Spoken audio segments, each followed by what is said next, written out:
ఏమైంది చిక్కయ్య? ఏం పడుతుంది బయట? ఏం పడుతుంది? ఏం చేస్తున్నావు? ఉయ్యాల ఊగుతున్నావా? ఏంటిది అది? ఉయ్యాల ఊగుతున్నావా? ఉయ్యాల ఊగుతున్నావా? వర్షం వస్తుంది, చూడు చూడు చూడు.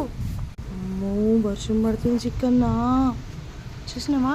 ఇంకా లాల పడుతున్నాయా? ఏం పడుతుంది? ఏం పడుతున్నాయి రే? లాల పడుతున్నాయిరా. ఇష్టమా నీకు వర్షం అంటే? అరే చేపెట్టి చేపెట్టి చేపెట్టి చేపెట్టి. బాగా పడుతున్నాయి. ఏం పడుతుంది చెప్పు? ఏం పట్టి? వర్షం బుట్ట ఉన్నదా?